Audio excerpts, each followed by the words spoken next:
এখন নবীর ফুফু আম্মা নামটা কি? সুফিয়া। সুফিয়া সুফিয়া নবীর ফুফু আম্মা সুফিয়া বলতেছেন, আমি তাকাইয়া দেখলাম আমার নবীজি সেজদায় পড়ে আছে। সুবহানাল্লাহ করে গেলে গে আমি দেখলাম আমার নবী সেজদায় পড়ে আছে। সেজদায় পড়ার পরে দেখলাম কি জানে গুনগুন করে গান গাইতেছে। আমি হঠাৎ করে দেখলাম আমার নবী বলতেছে, রব্বি হাবলি ইয়া উম্মতি, রব্বি হাবলি ইয়া উম্মতি। আমার নবী উম্মতের জন্য কাঁদতেছেন। মা আমেনা বলেন, এত স্বপ্ন দেখলাম, এত শুভ সংবাদ পাইলাম, একটু দইরা দেখি না। যখন ধরতে গেছে মহিলারা ডাক দিয়ে কয়, না এই মুহূর্তে ধরা যাবে না। মা আমেনাকে ঠাক সব যখন কুদরতি এটা না হয়ে কুদরতের অপেক্ষায় রইলাম। কিছুক্ষণ পরে নবীজিকে আকাশের দিকে উড়াইয়া নিয়ে যাইতেছে। আরো বড় করে বলেন না সুবহানাল্লাহ। আকাশের দিকে উড়াইয়া নিয়ে যাইতেছে। মা আমেনা বলেন, কিছুক্ষণ পরে আমি দেখলাম একটা দোলনার মধ্যে আমার নবীকে শোয়া দেওয়া হলো। ইবনে আব্দুল্লাহ ইবনে আব্বাস রাদিয়াল্লাহু তাআলা আনহু বলেন, আমি রাতের বেলা সংবাদ পেয়ে নবীজিকে দেখার জন্য গেলাম। যাওয়ার পরে দেখলাম দোলনাটা লড়তেছে। দোলনা যদি উত্তরে যায় আকাশের চাঁদ উত্তরে যায়, দোলনা যদি দক্ষিণে যায় আকাশের চাঁদ দক্ষিণে যায়। আমি নবীকে জিজ্ঞেস করলাম, ইয়া রাসূলুল্লাহ, আপনার দোলনাটা লড়লো কেন? বাতাস ছাড়া দোলনা লড়তে পারে না, আপনার দোলনাটার কোনো মাধ্যম ছাড়া লড়লো কেন? রাসূল বলেন, বাতাস নয়, এই দোলনাটা নাড়িয়েছিল হযরত জিবরাইল আলাইহিস সালাম। আকাশের চাঁদ খেললো কেন?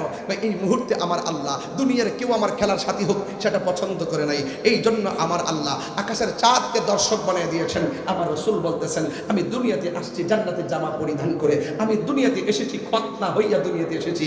আমার লজ্জাস্থান কেউ দেখে নাই। নবী খতনা হইয়া দুনিয়াতে এসেছেন, নবীর লজ্জাস্থান কেউ দেখে নাই। মা আমেনা বলেন, আমার নবীকে যখন আসমান থেকে নিচে নামালো তখন আমি দেখলাম নবীর বডি মুবারকের ভিতরে জান্নাতের জামা লাগানো আর দুইটা চোখের মধ্যে সুরমা লাগানো। মিলাদুন নবী বুঝে না, মিলাদুন নবী বুঝে না, মিলাদুন নবী বুঝে না। মা আমেনা বলেন, সেদিন তিনটি পতাকা পূর্ব পশ্চিম কাবার ছাদে দিয়েছিল দেখা। ওই আসলেন নবী পোশাক পরা, আসলেন নবী সুরমা লাগা দুনয়ন, উল্লাসে মাতিয়ায় ওঠে পেয়ে নবীর দু চরণ, উল্লাসে মাতিয়ায় ওঠে পেয়ে নবীর দু চরণ। জান্নাত হতে হাওয়া আসিয়া মরিয়ম হাজেরা, মিলাদুন নবী করতে পারলো না ছিল তাহারা। ওরে সবাই মিলে গাই গুণগান, সবাই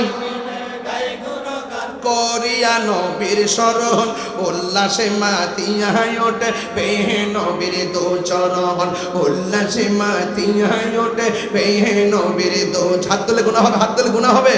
নারায়ে তাকবীর বার, নারায়ে রিসালাত, আল্লাহ দয়াল নবীর আনন্দিত ত্রিভুবন, দয়াল নবীর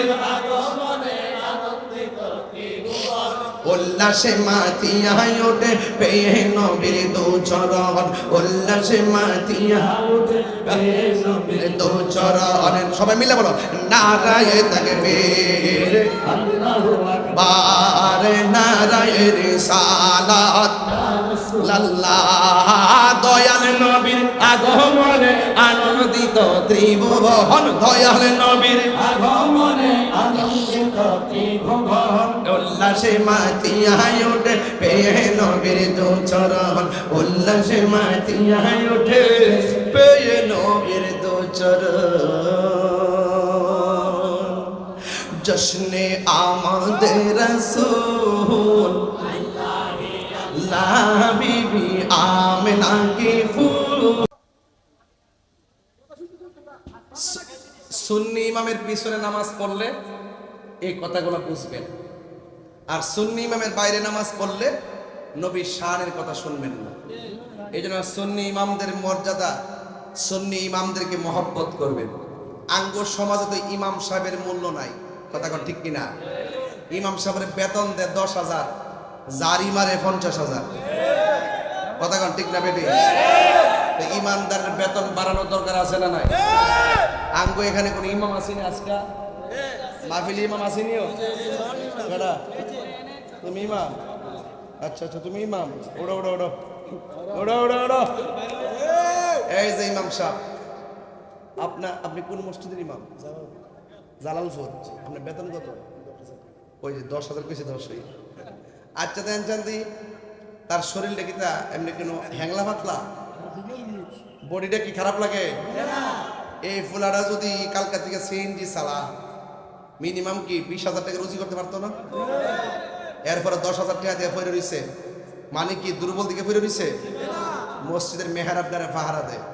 এই জন্য ইমাম সাহেবের সাথে ভালো ব্যবহার করবেন এবং ইমাম সাহেবের বেতন বাড়াই দিবেন।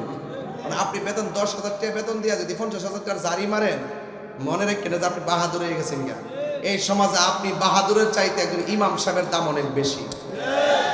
একটা সমাজের সবচেয়ে বড় নেতা হলো ইমাম সাহেব, কথাগণ ঠিক কিনা? তাহলে সেই ইমাম সাহেবের বেতন বৃদ্ধির দরকার আছে না নাই? তাদের সাথে ভালো করে কথা বলা দরকার আছে না নাই? আরে আপনি একবার জানান না জান কেউ আপনার জিগাইতো না। ইমাম সাহেব একটু অসুস্থ হইলই ইমাম সাহেব কেন গেল না, ইমাম সাহেব কেন যাই নাই, এইভাবে ইমাম সাহেব অনেক জিজ্ঞাসাবাদ করে, আছে না নাই বলেন? এই জন্য ইমাম সাহেবের মূল্যায়ন করে কথা বলতে হবে। সুন্নি ইমামের পিছনে নামাজ পড়বেন। যারা বদ আকীদা লালন করে, যারা বদ আকীদা লালন করে তারা কখনো সত্যিকার অর্থে আশিক রাসূল হতে পারে, আর যারা আশিক রাসূল হতে পারে পারে না। এই জন্য আমি বলছিলাম কোন কথাটা কই জানি গেছিলাম রে বাবা, ফাঁকে দেবার আয় ফেললাম তোরা ফুলামান্ডির কারণে রে। এরপরে 3 নম্বর মহিলা, নাম হইল হাজেরা। নাম কি? এই যুবকরা জোরে বলো, নাম কি?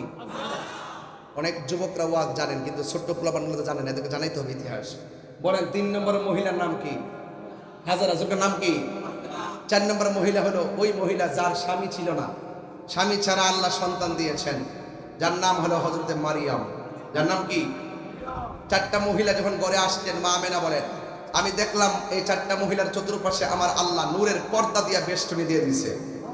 কিছুক্ষণ পরে দেখলাম আমার ঘরের তুলিটা ফেরে গেছে, আকাশের যে তারকাগুলো দেখলাম খুলে খুলে আমার ঘরের চতুর্পাশে এসে যার বাতি লেগে গেছে। সুবহানাল্লাহ লেগে।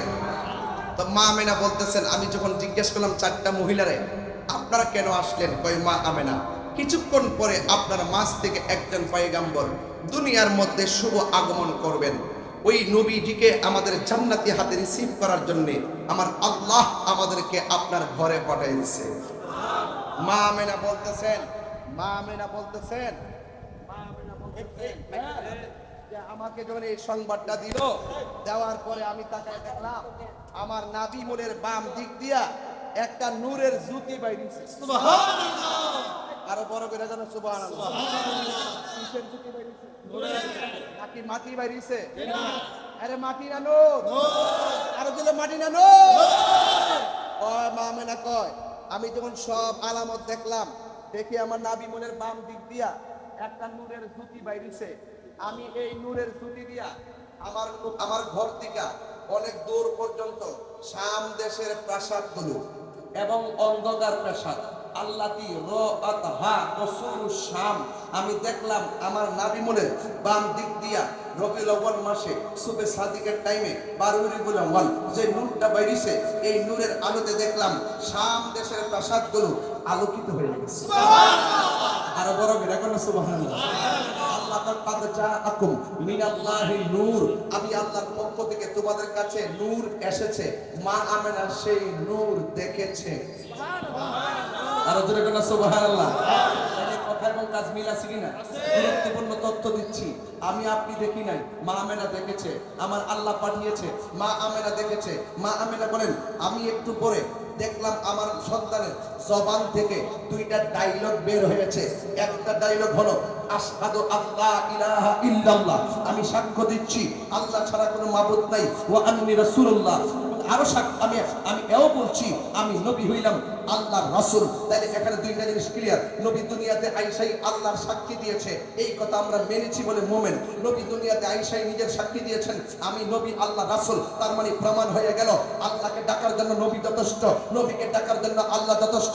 আমার নবী হলো আল্লাহ দেখার আয়না। যদি কে সুবহানাল্লাহ বলেন, আমার নবী হলো আল্লাহ দেখার আয়না। এই জন্য আমার নবীকে আল্লাহ রাব্বুল আলামিন সর্বপ্রথম বানিয়েছেন, সবার পরে পাঠিয়েছেন। পৃথিবীর কেউ যদি নবীকে না ডাকে, পৃথিবীর কেউ যদি নবীকে না ডাকে, তাহলে আমার নবীকে ডাকার জন্য আমার আল্লাহই যথেষ্ট। তুমি মৌলবী ডাকলেই কি আর না ডাকলে ওয়াস্ত বাবা বুঝেন না আপনারা? এই কথাগুলো কি সাধারণ কথা?